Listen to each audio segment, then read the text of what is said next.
জি, আপনারা জানেন যে গতকালকে এই মামলাটি রিট মামলাটি শুনানির জন্য দিন ধার্য ছিল এবং আদেশের জন্য ছিল, এবং গতকালকে যখন মহামান্য আদালত তাদের আসন গ্রহণ করেন এবং এই মামলাটি শুনানি আদেশের জন্য উত্তোলন করা হয়, তখন মহামান্য আদালত তাদের একটি অভিব্যক্তি ব্যক্ত করেছিলেন যে তারা সংক্ষিপ্ত সময়ের জন্য একটি রুল দিতে চান এবং সেই অন্তর্বর্তীকালীন সময়ের জন্য তারা একটি স্ট্যাটাসকো অর্থাৎ স্থিতাবস্থা আদেশ দিতে চান।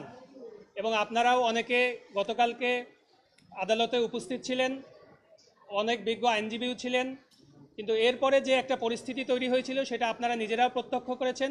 সেখানে জনাব ইশরাক হোসেনের পক্ষে যে আইনজীবীরা ছিলেন তারা সেখানে তখন আদালতকে এক ধরনের আনডিউ প্রেশার দেওয়ার একটা চেষ্টা করেছেন, এবং আজকে যখন আদালতে আদেশের জন্য দিন ধার্য ছিল, আদালত শুরুতে উঠেই তারা জনাব যিনি বারের সভাপতি ছিলেন তাকে ডেকে নিয়েছেন, এবং ডেকে নিয়ে যিনি এই বেঞ্চের কনিষ্ঠতম বিচারপতি ছিলেন বিচারপতি জনাব দেবাশিস রায়চৌধুরী, তিনি সরাসরি বারের সভাপতিকে ডেকে বলেছেন যে গতকালকে তারা কোর্ট থেকে নেমে যাওয়ার সময় বারের সভাপতি যাকে রিপ্রেজেন্ট করছিলেন তাদের সাইড থেকে এমন একটি বাজে আলাপ করা হয়েছে যেটা একটা ভীতি সঞ্চারের মতো অবস্থা তৈরি হয়।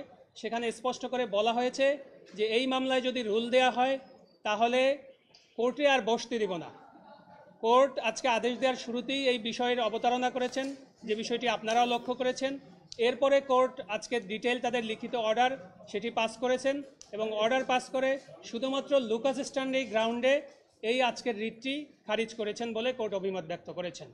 আমরা ইতিমধ্যে আমাদের ক্লায়েন্টের সাথে কথা বলেছি।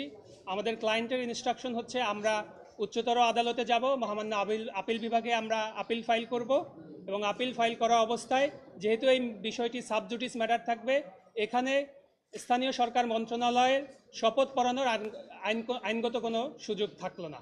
এটি হচ্ছে আমাদের অভিমত। আপনারা আজকেই যাচ্ছেন তাহলে, কিন্তু কোর্ট তো মাঝখানে শুক্রবার শনিবার বন্ধ, সেক্ষেত্রে কি হবে? জি, আপনারা জানেন যে কোর্ট বলেছেন যে আজকেই তারা চেষ্টা করবেন যে এই যে আদেশটি সেই আদেশটি তারা সাইন করে দিতে। আমরা নকলের দরখাস্ত দিয়েছি ইতিমধ্যে, আমরা নকল প্রাপ্তি সাপেক্ষে আজকেই যদি আমাদের যাওয়া সম্ভব হয় আমরা যাব, না হলে পরবর্তী যেদিন ওয়ার্কিং ডে থাকবে সেদিনই আমরা দ্রুততম সময়ের মধ্যে আমরা ফাইল করব।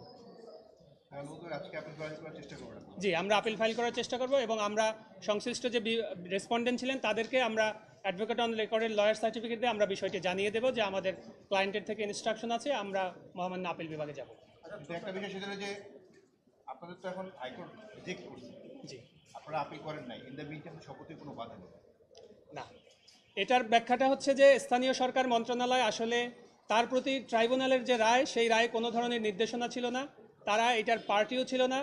অতএব স্থানীয় সরকার মন্ত্রণালয়ের ইচ্ছা এবং অনিচ্ছার উপর নির্ভরশীল তারা এই সফরটির আয়োজন করবে কিনা, এটিতে আমাদের মক্কেলের কোনো বক্তব্য নেই। কিন্তু আমাদের ক্লায়েন্টের বক্তব্য হচ্ছে যেহেতু বিষয়টি সাবজুডিস, মহামান্য হাইকোর্ট বিভাগ শুধুমাত্র লুকাস স্ট্যান্ডি গ্রাউন্ডে এই রিটটি খারিজ করেছেন মোশন হিয়ারিংয়ে।